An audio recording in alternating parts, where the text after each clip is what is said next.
하나님 말씀 출애굽기 25장 22절입니다. 우리 다 한 목소리로 같이 읽겠습니다. 거기서 내가 너와 만나고 속죄소 위 곧 증거계 위에 있는 두 그룹 사이에서 내가 이스라엘 자손을 위하여 네게 명령할 모든 일을 네게 이르리라. 아멘. 할렐루야. 여러분들 다시 뵙게 돼서 너무 감사하고 또 저를 불러주신 우리 김문기 목사님과 또 교회 앞에 감사를 드립니다. 아까도 여러분 서로 인사 나누셨겠지만 이렇게 한번 서로 인사해 보시죠. 하나님의 영광과 권능이 함께 하시길 바랍니다. 옆에 있는 분들하고 인사해 보시죠. 하나님의 영광과 권능이 함께 하시길 바랍니다. 아멘. 우리가 주기도문 할 때도 그런 내용이 마지막 부분에 나오지만 요한계시록에 보면은 수많은 하나님 찬양하는 장면들이 나와요. 하나님의 보좌를 중심으로 내 생물들이 찬양하고 또 24장로가 찬양하고 또 그 외곽에 특별히 구별받은 14만 4천 명, 또 외곽에는 수를 헤아릴 수 없는 천군 천사, 그리고 더 외곽에는 구원받은 흰옷 입은 모든 성도들이 하나님의 보좌를 향해서 찬양하는 장면이 요한계시록에 여러 차례 나옵니다. 뭐 4장, 7장, 11장 뭐 이렇게 쭉 14장 이렇게 나가는데 그 찬양들이 가장 가사의 그 중심이 하나님께 영광과 권능이 세세토록 있을지어다 이거예요. 할렐루야. 자, 그러니까 우리들도 언젠가는 하나님의 보좌 앞에 나가서 찬양하는 자리에 서게 될 줄로 믿습니다. 우리의 신앙의 목표가 그이죠. 하나님의 나라 하나님의 보좌 앞에까지 가는 날이 우리의 신앙생활이 목표 지점입니다. 그래서 거기에 갔을 때 우리는 늘 지금 성경에도 나와 있듯이 하나님의 보좌를 향해서 찬양하는 모든 그런 찬양을 우리도 돌리게 될 줄로 믿습니다. 이 땅에 있을 때 연습을 많이 해야 천국 백성 훈련을 하는 거죠. 뭐 직원 훈련도 하듯이. 그러니까 하나님의 영광과 권능이 여러분과도 함께 하시기를 바랍니다. 이런 인사를 우리가 하자는 이야기입니다. 올해 한 해 살아가실 때 또 직원으로 하나님 앞에 헌신하고 충성하실 때 하나님의 영광과 권능이 여러분과 늘 함께 하시기를 간절히 축원합니다. 저에게 주어진 시간이 한 30분, 35분인데 오늘 유임을 나눠드렸습니다만 하는 만큼 하다가 모자라는 건 다음 주요 넘겨서 다음 주에 또 하도록 하겠습니다. 이 원고가 다가 아니고 오늘 하는 만큼 하고 다음 주에는 또 다음 주 원고도 같이 유임물을 드리고 나누는 방법으로 그렇게 하도록 하겠습니다. 잠깐 제가 오늘 사실 제 집에 있는 이 인쇄기가 고장이 나가지고 종이로 제가 원고를 빼오지를 못하고 이렇게 직접 노트북을 그냥 들고 와서 굉장히 저도 불편하고 조금 죄송한 마음이 있습니다. 제가 노트북 가지고 와서 직접 한 적은 거의 없고 지금 처음인데 얘가 실수 안 해야 되고 저도 실수를 안 해야 될 것 같습니다. 제가 여담으로 한마디 말씀을 드리면은 제가 서울신학대학을 다녔지만 학부 4년 그리고 대학원도 2년 다녔습니다만은 사실 평택대학교는 제가 대학원 과정 2년 하고 또 박사과정 3년을 했으니까 5년을 공부한 학교입니다. 그러니까 평택대학교도 저한테는 모교나 같습니다. 그러니까 지금 이 자리에 서는 것도 여러 차례 또 불러주셔서 꼭 친정에 온 기분이 난다 하는 말씀을 드리는 겁니다. 딴 집에 온 것 같지가 않아요. 또 우리 김문기 교수님은 저희 교회 또 협동목사님으로 오랫동안 저랑 같이 또 일하셨으니까 우리 사모님은 또 영화부를 만드는데 일조를 하셨습니다. 그래서 우리 교회는 3세 이하 아이들을 영화부를 만들어서 처음에 한 4, 5명 이렇게 모이더니 제가 은퇴할 때는 한 10년쯤 지났는데 한 4, 50명의 아이들이 있고 뒤에 4, 50명의 부모들이 앉아 있었어요.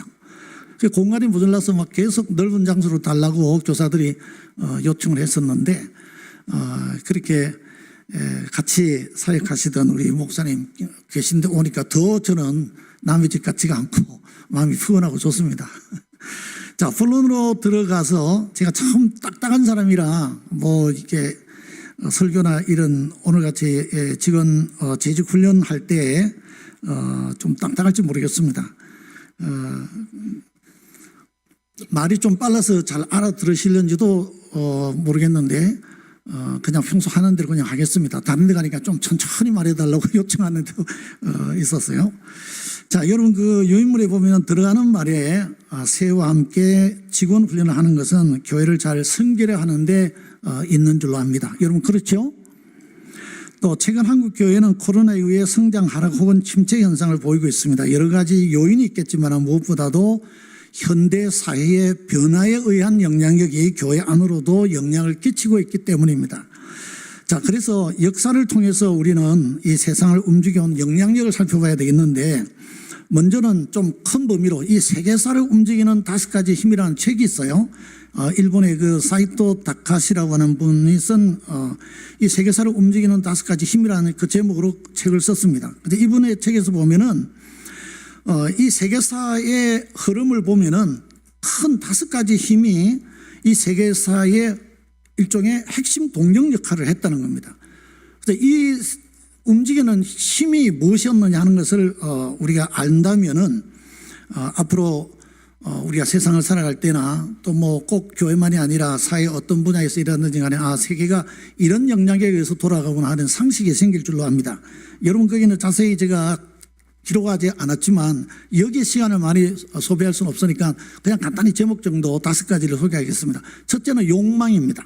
그 욕망이라는 것은 예를 들면은 커피나 홍차에 대한 수요가 자꾸 많아지면서 무역과 식민지 개척을 촉진을 시켰고 또 금과 철 이런 것에 대한 탐욕이 결국은 전쟁과 여러 가지 산업 발전을 가져오게 됐다는 거죠. 또 뿐만 아니라 어떤 제품이 만들어지면 그 브랜드와 또 도시로 몰리는 그런 현상들이 결국은 인간의 한마디로 이야기하면 욕망인데 이 욕망이 결국은 세계사를 이끌어왔다. 그 동력이다. 그런 이야기를 합니다. 또 한 가지는 모더니즘, 즉 근대화라고 하는 것입니다. 근대화는 유럽이나 서구화의 어떤 영향력을 가장 끼친 것으로 해석이 되지만 특히 르네상스나 종교개혁을 통해서도 인간의 자유나 혹은 자본주의의 발전을 촉진을 시킨 겁니다. 그래서 이 근대사의 흐름을 잘 이해해야 세계 역사가 이렇게 움직였구나 하는 걸 알 수가 있는 겁니다. 그 다음 또 한 가지는 제국주의입니다. 이 제국주의는 민족의 정체성 혹은 민족 간의 수탈과 관련이 있습니다. 그래서 역사적으로 이런 제국들이 자신들의 우월함을 보여주기 위해서 욕망과 지배적인 그런 그 욕구로 인해서 계속 제국을 넓혀가는 팽창주의를 추구했는데 이것이 또 세계사 흐름의 큰 영향력으로 나타나고 있다는 이야기입니다. 또 한 가지는 몬스터라고 그러는데 이제 괴물인데 3가지 이념이 세계 역사 속에 괴물처럼 등장했는데 그 한 가지가 자본주의, 또 한 가지가 사회주의, 또 한 가지가 무엇이겠습니까? 예, 파시즘이라고 하는 겁니다. 독재죠. 이런 것들이 세계 역사에 괴물처럼 등장해서 그동안 이 세계사 역사를 지배해 왔는데 지금도 그 영향이 다 남아있죠. 그리고 또 마지막 5번째는 종교입니다. 여러분 종교의 힘이 얼마나 큰 일은 다 뭐 아시겠지만 우리 인간의 사고와 행동 깊숙이 개입해 들어온 이 종교, 예를 들면 종교개혁은 권력을 독점한 교회로부터 인간을 독립시키고 근대화의 길을 열고 또 십자군 전쟁을 통해서 문화 교류와 변화를 촉진시켜 왔던 것이죠. 자, 그래서 이런 5가지가 세계사를 움직이는 힘이었다. 그래서 제가 좀 생각해 본 것은 그러면 교회사를 세계 교회사를 움직이는 5가지 힘은 뭘까? 우리 교수님이 교회사 선생님 앞에서 제가 문자를 쓰면 안 되지만 이제 정리를 공부한 거를 정리해 보니까요. 신앙과 교리의 발전 첫 번째 이 세계 교회사를 움직여온 힘입니다. 자, 설명하지 않겠습니다. 시간이 없으니까. 두 번째는 문화와 철학의 영향. 오늘은 많은 신학도 대개가 이 철학의 영향을 입고서 예를 들면 뭐 스콜라 철학 같은 것은 플라톤이나 아리스토텔레스의 철학에 기반해서 신앙과 이성의 조화를 추구하는 이런 식으로 발전해 왔거든요. 또 교회사에 영향을 끼친 것은 3번째는 정치와 권력의 상호작용, 4번째는 이단과 종교개혁, 그리고 5번째는 선교와 세계화 뭐 이런 등등을 말할 수가 있습니다. 뭐 이런 설명을 자세히 하지 않고요. 오히려 한국 교회사를 움직이는 5가지 힘에 대해서 우리는 좀 성도들도 알고 지나가면 좋겠다. 저는 박사학위를 성결교회사를 연구를 했지만 성결교회사를 연구하기 위해서는 한국교회사를 기본으로 공부를 다 해야 되기 때문에 한국교회사를 공부하면서 저 나름으로 한국교회사에 가장 큰 영향력을 끼치는 힘은 뭘까? 첫째는 선교사들의 여러분 이제 가로에 들어갈 내용들을 여러분 이제 쓰셔야 되겠죠. 선교사들의 선교 전략입니다. 그 선교사들이 우리 한국에 들어와서 병원을 세우고 학교를 세우고 뭐 이런 많은 이 어려운 사람들 돕고 하는 이런 일들을 하면서 매우 사회 선교 쪽에 많은 일들을 했고 그 흔적이 지금 뭐 연세대학이나 이화 여자대학이 남아있고 하는 이런 등등 오늘까지 큰 영향력을 끼치고 있는 걸 볼 수가 있습니다. 그뿐만 아니라 선교사들이 뭐 다는 아니지만은 우리 한국교회가 민족교회로서 설 수 있도록 배후에서 많은 지원을 하고 도와줬다는 거예요. 그래서 우리가 독립운동을 할 때도 선교사들의 도움이 많이 있었고 실제적으로 뭐 이런 또 우리 한국 3.1 만세 운동뿐만 아니라 많은 독립운동 3.1 만세 운동 이후에 많은 독립사들이 교회로 많이 들어왔어요. 이제는 3.1 만세 운동 가지고 독립되는 건 아니니까 이제 교회로 많이 이 지도자들이 들어와서 교회를 통해서 그들이 일하려고 했던 그런 것들을 봅니다. 근데 그런 데에서도 역시 선교사들이 그런 사람들을 또 많이 지원해주고 하는 그런 모습들을 통해서 민족교회를 지원했다 이렇게 말할 수가 있습니다. 그 다음에 한국교회사를 움직이는 두 번째 힘은 초기 한국교회 성장의 요인입니다. 3가지인데 기도회, 사경회, 부흥회 이런 것들을 꾸준히 해왔기 때문입니다. 우리가 원산 대부흥 운동이 한국 부흥의 제1차 대부흥 운동인데 거기는 1차 대부흥 운동은 감리교의 선교사들이 모여서 자기 자신들의 그동안 했던 일을 반성하고 기도회를 시작했습니다. 그래서 기도회에 불이 붙어서 결국은 2차 대부흥 운동인 평양 대부흥 운동을 가지게 됐습니다. 그런데 평양 대부흥 운동도 평신도에서 사실은 일어났어요. 물론 뭐 주관을 하는 것은 목회자들이나 선교사들이 설교를 하고 하긴 했지만은 평양 대부흥 운동도요, 장로교의 남전도의 연초에 수련을 연초에 하는데 그들은 옛날에는 뭐 교통이 좋지 않으니까 그냥 다 먹을 걸 싸가지고 와서 일주일 동안 교회 머무면서 전국에서 온 이 장로 남전도의 이 성도들이 모여서 이제 사경회를 하면서 거기에서 불이 떨어진 거예요. 그래서 길선주 목사님 같은 분이 그 당시 장로님이었는데 이제 변화가 되죠. 근데 그 재미나는 일화에 보면은 길선주 목사님 이야기가 느낀 게 있습니다. 내가 아주 절친한 친구가 일찍 죽으면서 나한테 자기 아내한테 내 재산이 얼마 어디에 이렇게 묶여 있는 게 있는데 그걸 잘 이용해서 잘 돌려주고 그걸 좀 찾아주고 좀 잘 이렇게 했으면 좋겠다고 부탁했는데 이걸 길선주 장로가 꿀꺽했어요. 가부의 재산을. 근데 이때 이분이 앞에 나와서 회개한 거예요. 내가 장로라면서 이런 죄를 지었습니다 하고 회개하게 되니까 그 뒤에 줄줄이 다른 분들이 나오면서 나도 이런 죄를 지었습니다. 나도 이런 죄를 지었습니다. 그러면서 이분들이 회개만 하고 끝난 것이 아니라 그렇게 자기네들이 잘못한 것을 본인들을 찾아가서 보상할 거 다 보상해주고 배상해주고 철저하게 회개운동이 일어난 거예요.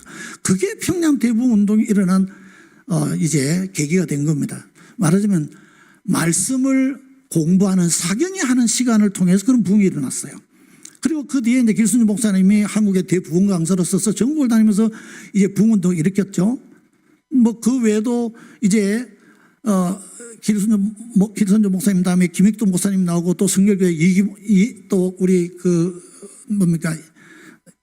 이승목 목사님이 나오셔서 그 부흥의 맥을 쭉 이어간 거예요.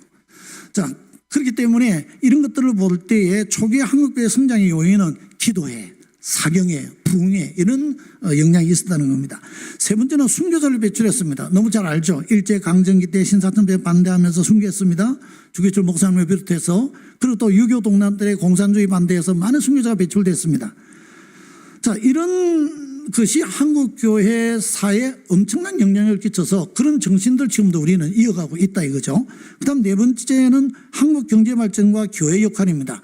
우리가 개발도상 국가의 형태로 교회, 이 한국 좀 먹고 살만한 나라 만들기 위해서 얼마나 많은 애를 썼습니까? 그래서 그런 어려운 시기에 그 시골에 있던 사람들이 다 도시로 나오고 막 그냥 젊은이들도 다 도시로 모이면서 이 사람들이 어디에서 일은 많이 하지만 위로받고 소망을 얻는 곳이 교회밖에 없었어요.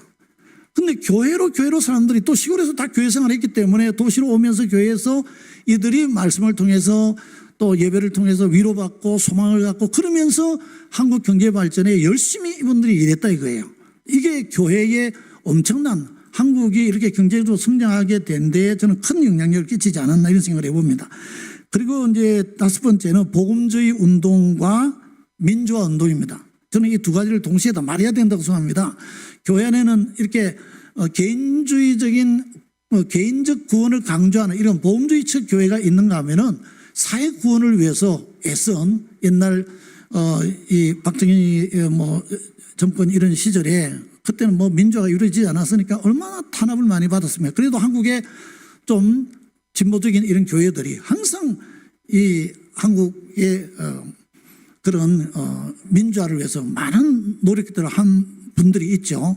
그런 것을 우리가 또 관가하면 안 됩니다. 그래서 이런 영향력으로 인해서 말씀 중심의 신앙과 사회개혁을 시도했기 때문에 오늘의 우리 한국 교회가 오게 되었다 하는 말씀을 드리게 됩니다.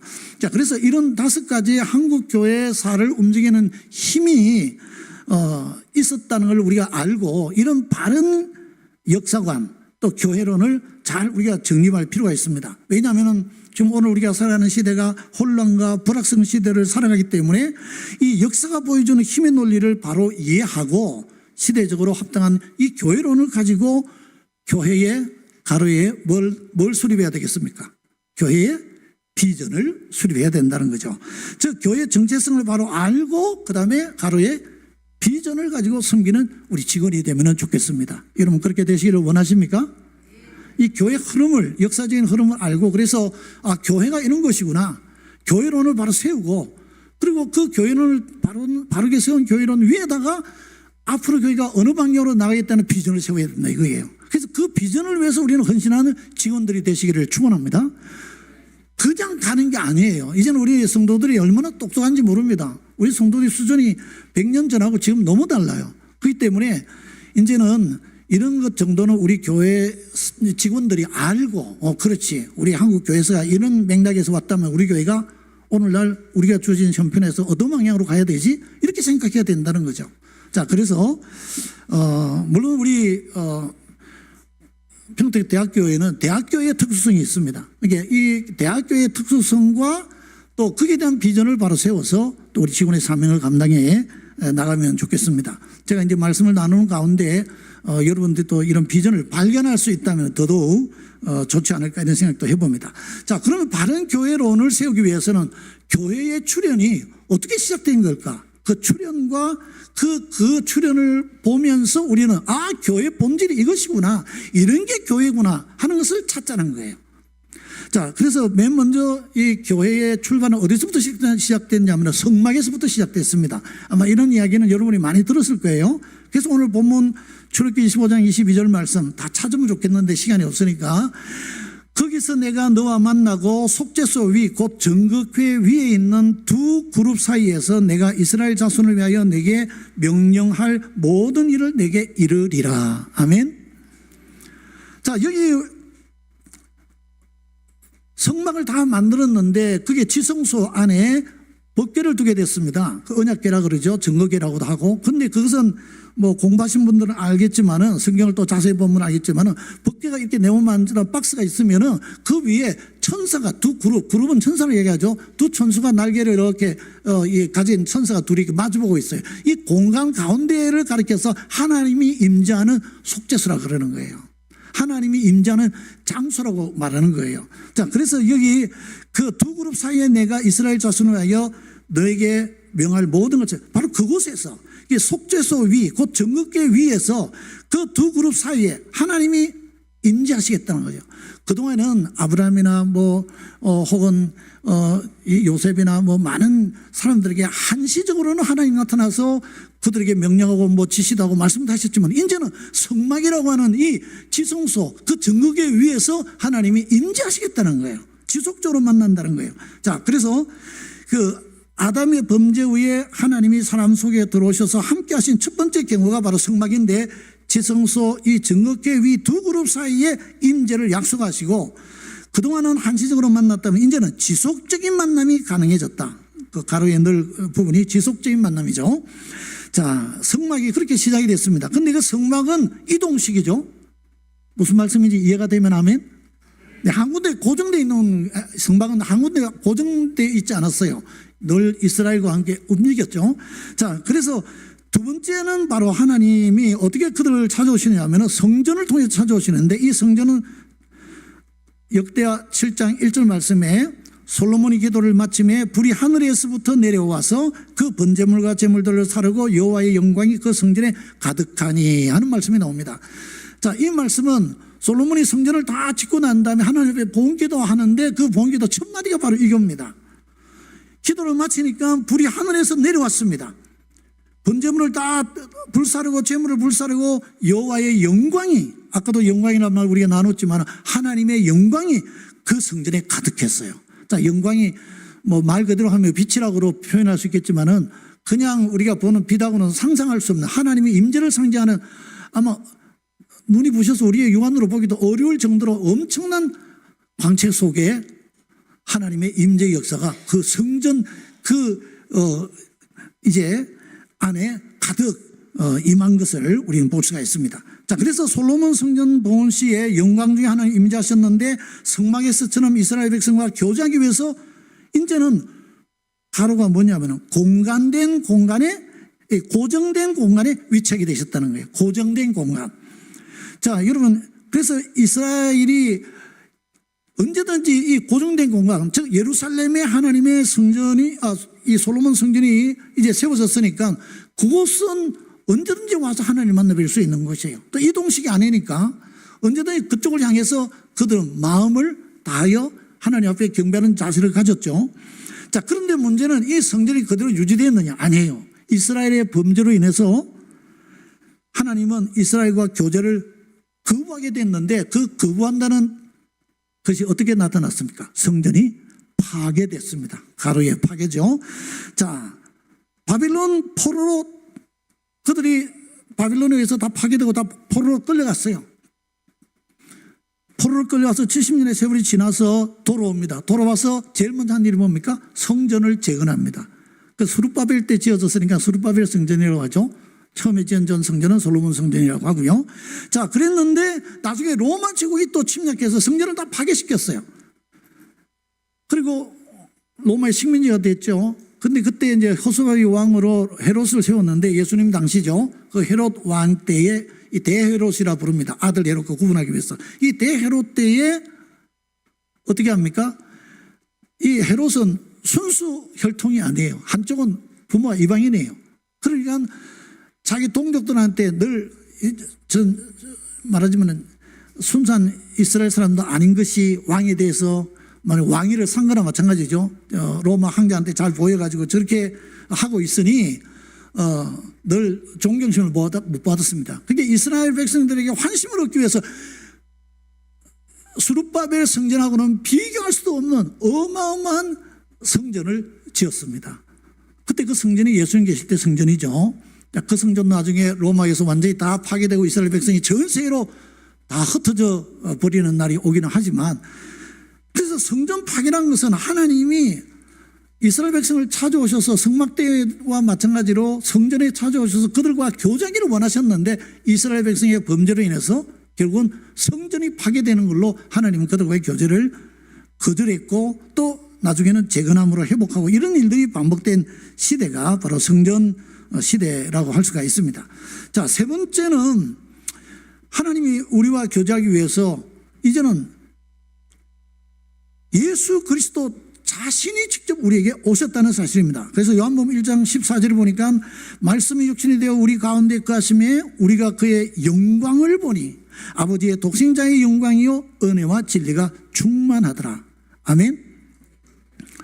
여러분, 이 제자 요한이 예수님에 대한 그 기록을 보면서 남기면서 1장에 서론 부분이죠. 거기서 예수님이 어떤 분이냐, 우리가 예수님을 보니까 그분은 말씀이 육신이 되어서 우리 가운데 오신 분인데, 육신을 입고 말씀으로 계신 하나님이 우리에게 오셨는데, 딱 보니까 그 영광이 아버지 하나님의 독생자의 영광이고, 그리고 그 안에는 은혜와 진리가 충만하더라. 여러분, 이걸 참 표현을 너무 한마디로 이렇게 요약할 수 있을까 할 정도로 너무 잘 표현한 거죠. 그러니까 예수님 보니까 하나님의 영광, 그 성막과 성전에 임했던 영광과 똑같은 영광이 그 속에 나타났다는 거예요. 할렐루야. 그러니까 예수님이 그 사도들에게 혹은 예수님을 따르는 그 수많은 사람들에게 그 영광과 은혜와 진리를 보여주었다니, 그 시대에 예수님을 본 사람들은 얼마나 행복하고 얼마나 좋았겠어요. 오늘도 우리가 예수님이 그렇게 우리 곁에 영광과 은혜와 진리가 충만한 모습으로 우리 곁에 계신다면 우리가 참 신앙생활 하기 더 쉽지 않을까요? 그걸 우리가 영적으로 체험하지 못하고 보지 못하니까 우리 신앙생활이 늘 전전긍긍하는 것이 아닌가, 그런 생각도 해보게 됩니다. 자, 인간이 만들지 않은 성전으로 오신 예수 그리스도. 그래서 1장 14절에 나오는 말씀이 육신이 되어 우리 가운데 거하심에 하는, 이 거하심이라는 말은 헬라어의 스케누라고 하는 말인데, 이건 원어의 뜻에 성막이 되다, 장막이 되다, 이런 뜻이에요. 그렇기 때문에 이 성막의 역할이었던 사랑과의 교제를 예수님이 우리 가운데 오셔서 성막으로 장막으로 오셔서 그 교제를 회복시키신다는 이야기입니다. 어떻게 회복합니까? 인격자이신 예수 그리스도와의 교제가 이루어진다는 거죠. 그냥 관념적인 그런 것이 아니라, 여기 가로 안에 들어가는 말입니다. 관계적인, 너와 나와의 인격적인 관계는 관계적인 교제를 나눔으로써 하나님과의 교제가 예수 그리스도를 통해서 이어진다는 이야기입니다. 자, 세 번째 단계는 하나님 우리를 어떻게 찾아오시고 어떻게 교제하시겠다는 겁니까? 여기 보면은 고린도전서 6장 19절에 이제는 그리스도인을 통해서 하나님이 우리와 교제하시겠다는 겁니다. 자, 너희 몸은 너희가 하나님께로부터 받은 바 너희 가운데 계신 성령의 전인 줄을 알지 못하느냐? 너희는 너희 자신의 것이 아니라. 아멘. 자, 우리를 가리켜서 그렇게 말합니다. 너희가 하나님께로부터 받은 바 너희 가운데 계신 성령의 전인 줄을 알지 못하느냐, 그렇게 말씀했어요. 그러니까 우리는, 그리스도인은 우리의 몸이 성령의 전입니다. 성령이 계시는 하나의 성전이다, 이 말이에요. 시간과 공간의 제한을 받지 않는 교제를 위해서 획기적인 방법으로 우리 그리스도인들에게 성령으로 들어오신다는 겁니다. 자, 거기 가로에도 성령을 써야 되겠죠. 성령으로 들어오십니다. 단 아무에게나 들어오시는 게 아니에요. 회개하고 예수님의 십자가와 죽음을 믿는, 죽음과 부활을 믿는 자에게 오시는 겁니다. 그래서 회개와 믿음이 성령 받는 비결이에요. 여러분, 성령 받기를 원하십니까? 철저하게 회개해야 돼요. 거룩한 영이 우리에게 오기 위해서. 그리고 그분이 오셔서 우리에게 예수 그리스도의 그 십자가의 구속의 은혜와 구원의 그 은혜와, 그리고 그분을 통해서 우리가 언젠가는 부활의 몸이 되어서 영원한 구원의 자리에 들어간다는 것을 믿는 그런 사람에게 성령이 임하는 줄로 믿습니다. 그 성령 체험을 해야 돼요. 자, 그래서 그런 성령의 체험을 하고 성령이 임한, 성령 세례를 받은 사람들은 자신이 성령의 전이라는 것을 의식하게 되는 거죠. 자, 그러면 그 단계로 끝나는 게 아니에요. 또 성경 말씀 보니까 요한계시록에 보면은 하나님의 장막이라는 개념이 나옵니다. 요한계시록 21장 3절에서 4절을 보면은 내가 들으니 보좌에서 큰 음성이 나서 이르되 보라, 하나님의 장막이 사람들과 함께 있음에 하나님이 그들과 함께 계시리니 그들은 하나님의 백성이 되고 하나님이 친히 그들과 함께 계셔서 모든 눈물을 그 눈에서 닦아주시니 다시는 사망이 없고 애통하는 것이나 곡하는 것이나 아픈 것이 다시 있지 아니하리니 처음 것들이 다 지나갔음이로라. 아멘. 자, 여기 말씀에도 보니까 하나님과의 친밀한 교제를 우리가 신앙생활을 하면서도 우리에게 하나님과의 이 교제를 방해하는 요소가 있어요. 방해. 신앙생활 잘 못하게 만드는 방해하는 요소가 있는데 그건 누구냐? 결국은 우리 그리스도인 자신이에요. 나 자신이 내가 하나님 앞에 바른 신앙생활을 하지 못하게 만드는 원인 제공자가 바로 나라는 이야기입니다.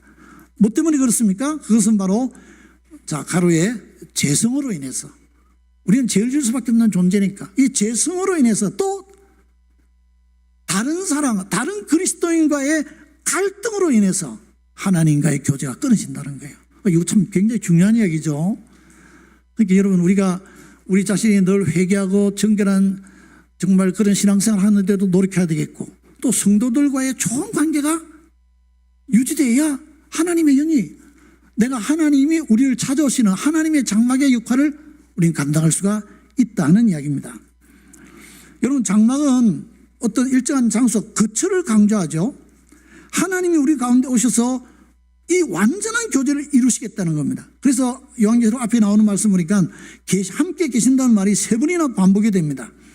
여기 보니까 보좌에서 큰 음성이 나서 이르되 보라 하나님의 장막이 이렇게 하나님의 장막이 사람들과 함께 있으며 한번 나오죠. 또 하나님이 그들과 함께 계시리니 두 번째, 그 다음에 그들은 하나님의 백성들이고 하나님은 친히 그들과 함께 계셔서, 여러분 한 절에 3번이나 함께 계셔서는 말이 나온다는 것은 이것이 굉장히 중요한 의미를 갖는 것입니다. 그러니까 하나님이 우리와 함께 하시기 위해서 어떻게 오시느냐, 하나님의 장막이 사람들과 함께 있다는 거예요. 하나님의 장막이라는 말은 우리가 대명사로 사용이 됐을 뿐이지 원래는 하나님이죠. 하나님이 우리와 함께 하시는 다는 사실을 하나님의 장막으로 표현한 것입니다. 그래서 하나님이 오시는 거기에서 진정한 하나님과의 교제가 이루어진다는 겁니다. 그래서 이 본문에 보면은 마지막에 이렇게 하나님이 우리와 함께 하실 때 그들은 하나님의 백성이 된다, 그렇게 표현하고 있습니다. 할렐루야. 여러분, 하나님의 백성이 다 되기를 원하시죠? 또 우리는 이미 하나님의 백성입니다. 그렇다면 우리는 하나님의 장막을 덧입는 자가 되어야 할 줄로 믿습니다. 하나님이 늘 우리와 함께하는 삶이 우리 속에 일어나야 된다는 말씀입니다. 그럴 때 우리는 하나님의 백성이라고 말할 수가 있습니다.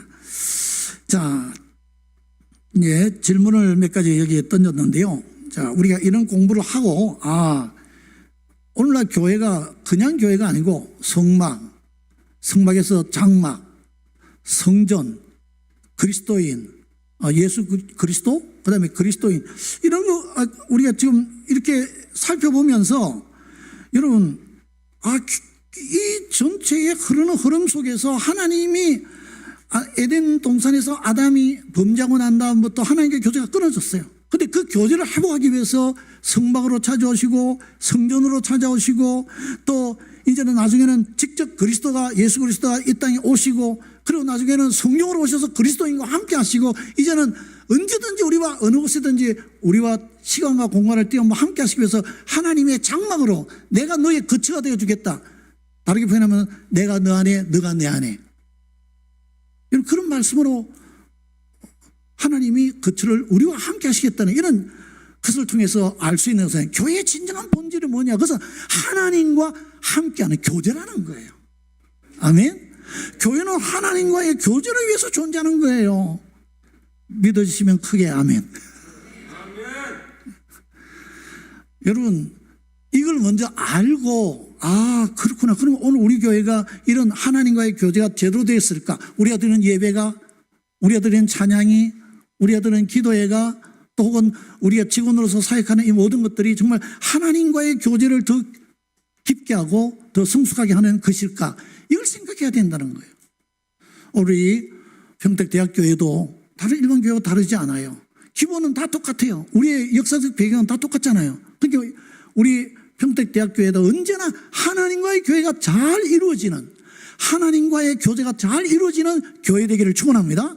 그리고 우리 직원이나 개인 한 사람 한 사람이 그런 하나님과의 교제가 잘 되도록 지지하고 지원하고, 그리고 돌봐주고, 그리고 교육하고 훈련하고, 이런 모든 것들이 따라와야 할 줄로 믿습니다. 교회 본질은 하나님과의 교제예요. 이게 잘 이루어져야 된다. 이게 성경이 우리에게 말하고 있는, 가르쳐주는, 하나님이 우리와 함께하기 위해서 이런 과정을 통해서 오시고 또 찾아오시고 하셨구나 하는 것을 우리가 이해를 할 수 있어야 되겠습니다. 자, 그래서 우리가 질문을 던져보는 것이 정말 우리 현대 교회가 하나님의 본질인 하나님과의 완전한 교제를 이루고 있는가? 우리 교회는 그런가? 나는 그런가? 나는 그런 직원인가? 물어봐야 됩니다. 또 한 가지는 그리스도인으로 살아가면서 이 완전한 교제를 이루며 살아가도록 교회가 제대로 도와주는, 제대로 교육하고 제대로 훈련하는, 제대로 돌봐주는 그런 사명을 다하고 있는가?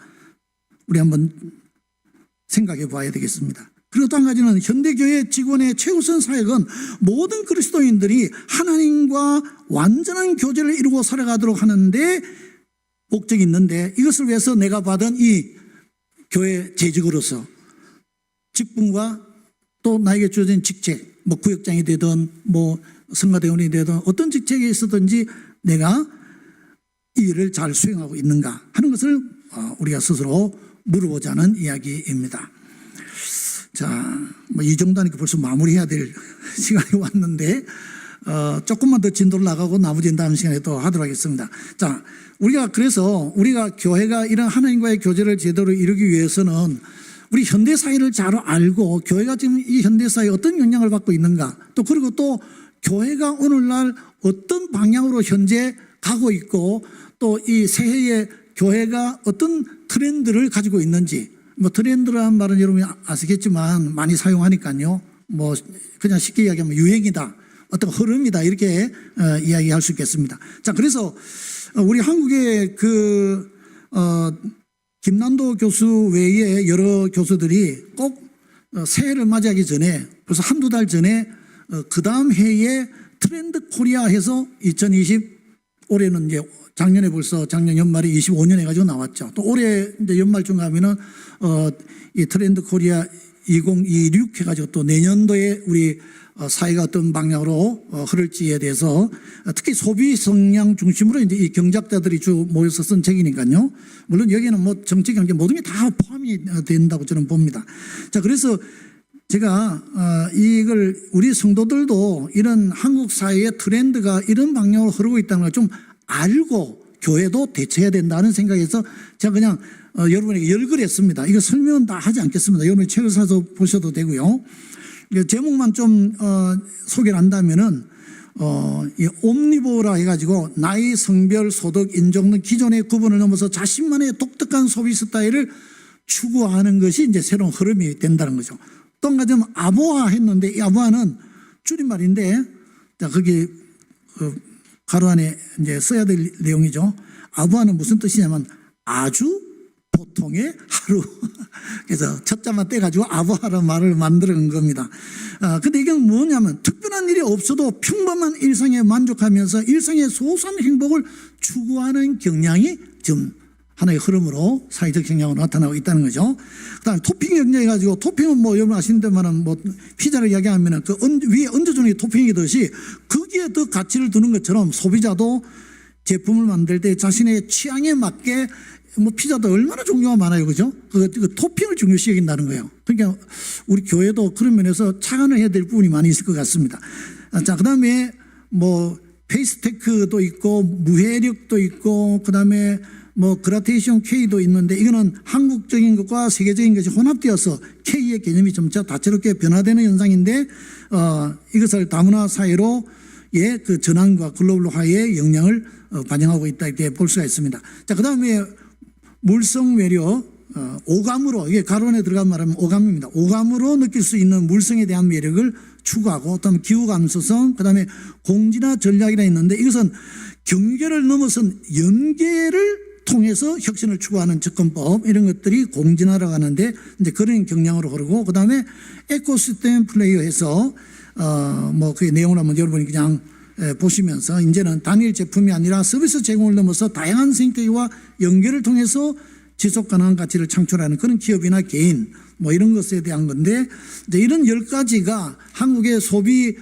경향이 이런 방향으로 흐를 것이다 하고 내다보고 기업하는 사람이나 개인 사업하는 사람도 거기에 크게 벗어나지 않는 뭔가를 계획해야 되지, 이런 흐름도 모르고 엉뚱한 거 하다 보면 다 실패할 수가 많다 이거죠.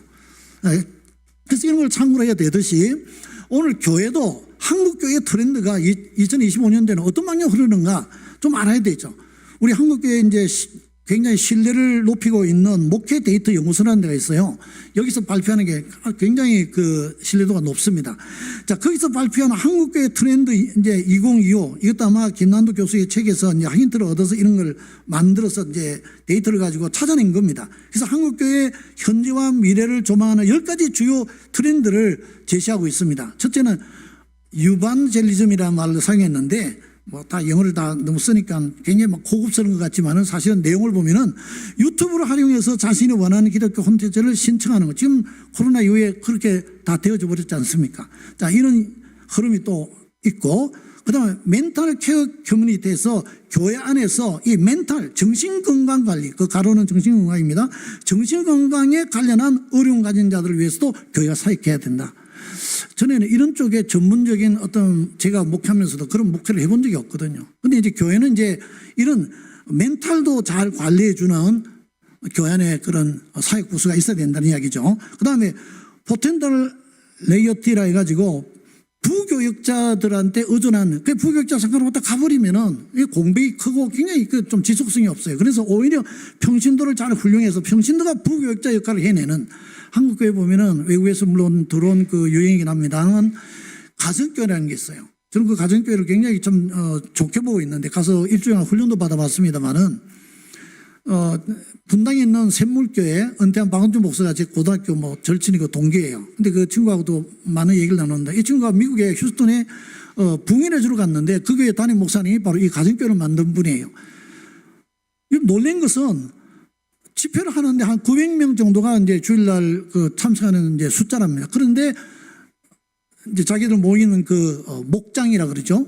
그 우리로 말하면 이제 구역이나 혹은 뭐 이제 이런 그 소그룹에 모이는데 거기에 모이는 숫자를 다 하면은 매주 1,100명이 모인다는 거예요.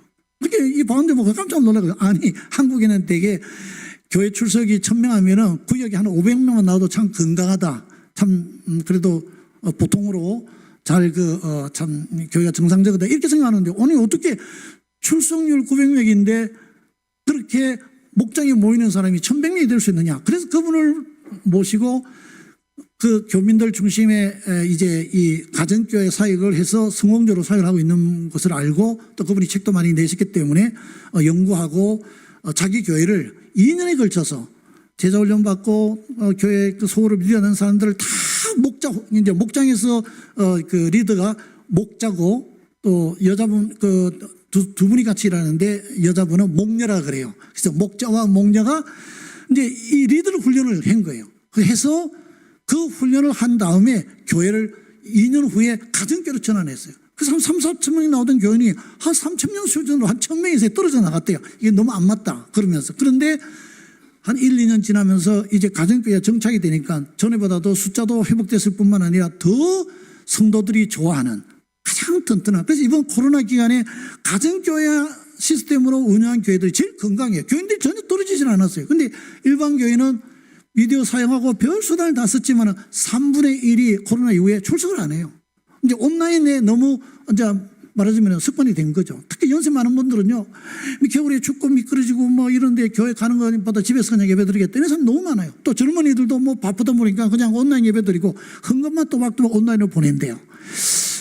이제 이건 사실 여러분 온라인 시대에 우리가 미디어로 이용해서 드리던 이 온라인 예배는요, 정식 예배가 아니에요. 차선적 예배예요. 모이지 못하게 하니까 어쩔 수 없어 집에서 모였지만은 진정한 예배는 여러분처럼 몸으로 나와서 하나님 앞에 드리는 예배인 것입니다. 믿습니까? 이건 틀림없는 사실이에요. 몸으로 나와서 드리지 않은 사람은요, 그건 지금 바쁜 경우, 코로나 같은 그런 상황일 때, 아니면 뭐 어디 여행을 한다든지 바쁘해서 어쩔 수 없어 영상으로 예배를 드려야 될 때는 어쩔 수 없다지만 차선의 예배도 가능하지만 그러나 그건 온전한 예배가 아니에요. 거기서 무슨 성찬식을 할 수 있습니까? 직접 하나님 앞에 내 자신을 드리는 그런 예배가 아니다 말이죠.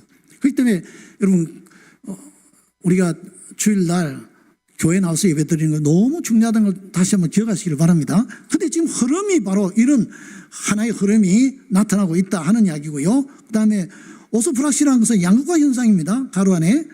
그래서 이것은 긍정적인 측면으로 양극화의 긍정적인 측면으로 신앙의 깊이의 진정성을 추구하는 그런 흐름이 있습니다. 그다음에 패밀리 크리스천 해가지고 부모와 자녀 간 종교 일치가 심화되는 현상으로 이에 대한 긍정적인 혹은 부정적인 효과도 동시에 나타나고 있다 이야기합니다. 저는 교회에서 사역 중에 굉장히 중요시 여긴 부분이 가정사역이었어요. 그래서 은퇴한 후에도 가족행복학교를 만들어가지고 가족 캠프를 시의 예산 받아가지고 1년에 4천만 원 받아서 1년에 4번 캠프를 열어서 돈 하나도 안 내고 와가지고 1박 2일 4인 가족들이 와서 그렇게 캠프를 하게 했어요. 얼마나 좋아하는지 몰라요. 아이들은 초등학교 자녀, 그 자녀를 둔 부모, 그렇게 해서 보통 3인이나 4인이 들어오는데 또 할아버지 할머니까지 데리고 오는 분도 있긴 했습니다만 그렇게 해서 그분들 대상으로 가정사역을 해주니까요. 목사님, 기독교 이런 거 싹 다 빼고 완전 가정을 살려주기 위한 그 가족을 회복시켜주기 위한 그런 이제 캠프를 하는데 너무너무들 좋아하는 것을 봤습니다. 그러니까 교회가 잘할 수 있는 것을 저는 이 사회를 위해서도 우리가 사역을 해야 된다 이렇게 생각하는 사람입니다. 자, 그뿐만 아니라 이제 다 설명하지 않겠습니다. 스피리추얼 J세대가 우리가 생각할 때는 굉장히 우리가 생각할 때는 좀 우리보다 훨씬 더 덜 영적이라 생각을 하는데 그렇지 않다는 거예요. 지금 새로운 이 다음 세대들이 굉장히 영적 세계를 추구하는 경향을 보입니다. 또 싱글 플랜들 해가지고 교회 안에 이 싱글이 많죠. 그들에 대한 우리가 교회의 돌봄이나 교육도 필요하죠. 저는 최근에 재혼을 앞에 둔 분들을 위해서 제가 5차례 격주간격으로 책을 주고 읽고 와서 교육하고 상담하고 이런 식으로 해서 5주 동안 한 적이 있습니다. 너무 좋아하고 많은 변화가 일어나더라고요. 재혼을 위해서도 교회가 뭔가를 해야 돼요. 교회에서 그냥 조용하게 싱글로 왔다 갔다 하는 걸로 그냥 막 너무 자기 자신을 노출하기도 어렵고 교회가 그런 사람 알아주지도 않고 그래서 그냥 슬그머니 교회를 나가버리고 이렇게 돼서 안 된다는 거죠. 생각해보세요. 사회도 3가정, 4가정 중에 한 가정이 이혼하면 교회 안에는 없겠어요? 제가 우리 교회에서도 재혼 가정들 많이 현역일 때도 재혼하는 것도 봤고 또 재혼 가정이 깨지는 것도 많이 봤어요. 그래서 그런 것 때문에 교회가 그런 것도 이제 넘어가면 안 된다는 얘기죠.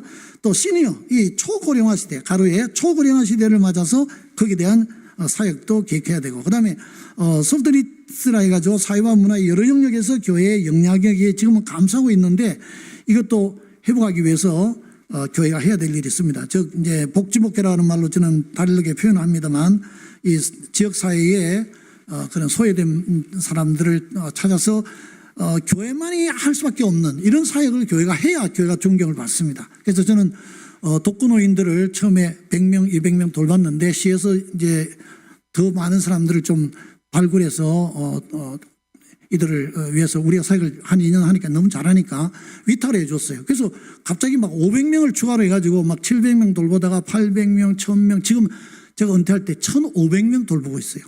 그것이 시에, 도에 또 건강공단에서 그 요양보호소다 있고 막 이러니까요. 지원받는 액수가 제가 은퇴할 때만 해도 한 16억가량 지원이 있었는데 지금은 21억 정도가 지원을 받아서 1,500명에서 이중 또 혜택을 받는 사람이 있으니까 사실은 한 2,000명을 돌보고 있는 이런 일을 우리 평택 선교회가 하고 있어요. 아마 전국으로 이런 교회가 거의 없을 거예요. 할렐루야. 그러니까 우리 모든 교회가 그렇게 해야 되는 건 아니지만 그 교회가 그 지역사회에 영향력을 끼치기 위해서는 자기 교회가 할 수 있는 그런 일들을 찾아서 그쪽을 개발해서 뭔가 헌신하고 봉사할 때에 교회의 존재감과 또한 교회가 우리에게 필요하다는 것을 인식시켜 줄 수 있다는 그런 이야기입니다. 자, 그래서 오늘은 여기에서 이야기를 좀 대충 마무리를 할 수밖에 없네요. 시간이 지나버려서. 자, 그래서 다음 시간에는 제가 이제 본격적으로 그러면 이런 교회사의 흐름 그리고 또 교회 본질이 무엇인가 알고 또 지금 현 시대의 이 사회 트렌드와 우리 한국 교회 안에 트렌드가 이렇게 흐르고 있다면은 우리 다시 그러면 비전을 그럼 어떻게 세워야 되겠는가? 이게 이제 중요한 문제죠. 그 비전에 맞게 우리 직원들이 움직여야 되니까. 그래서 그 다음 시간에는 교회 비전과 목회 전략에 대해서 말씀을 나누고 또 더 나가서는 현대교회를 움직이는 이 구조와 원동력 굉장히 중요한 얘기 2가지가 목회의 어떤 노하우를 중요한 부분을 이야기를 하려고 합니다. 제가 발견한 그런 이야기죠. 그리고 그러면 우리 현대교회를 섬기는 직원은 어떻게 해야 되느냐? 그럼 목표를 어떻게 세워야 되고, 훈련은 어떻게 해야 되고, 사역은 어떻게 해야 되고, 또 배치는 어떻게 해야 되고, 이런 것들을 좀 이야기를 하고, 더 중요한 것은 마지막에 예수님의 직원 훈련의 핵심. 오늘 그것은 아직 제가 원고를 안 가져왔기 때문에 다음 시간에 와서 이제 드리겠습니다만은, 예수님이 직원을 훈련한, 예수님 시대는 직원이라는 말을 안 사용했으니까 재직이라는 말도 사용하지 않고 사도들 혹은 120 門徒들 또 예수님 따르는 그 많은 사람들을 어떻게 훈련했을까? 예수님이 부활하시고 성천하실 때에 그 교회 안에는 120명의 기존 아주 믿음 좋은 사람들이 있었고, 그 외에 예수님을 일시에 봤던 사람도 500여 명이나 있어요. 그러니까 그런 사람들도 이미 훈련받은 사람들이라 생각합니다. 그러면은 오늘날 우리 재직들도 그런 범위에 들어간다고 생각하고 어떻게 훈련해야 되느냐, 예수님한테 배울 수 있고, 그 다음에 바울은 여러 서신에서 많은 교회들과 목회자들 훈련시키는 말을 많이 했어요. 그런 것도 정리해서 한번 바울의 재직 훈련은 핵심이 뭘까 한번 생각해 보는 게 다음 시간에 나눌 겁니다. 핵심은 오늘보다 다음 시간입니다. 기대하시라. 다음 시간에 꼭 여러분 다 그대로 뵙기를 원합니다. 이제는 우리 주 예수 그리스도의 은혜와 하나님 아버지의 극진하신 사랑하심과 성령님의 감화와 감동 충만하시고 교통하심이 직원으로 재직으로 새해에 더 헌신하고 충성하기를 소망하는 우리 모든 재직들 위해와 또 우리 평택대학교회가 나아가고자 하는 그 큰 비전 위에 이제로부터 영원토록 함께하여 주시옵기를 간절히 축원하옵나이다. 아멘.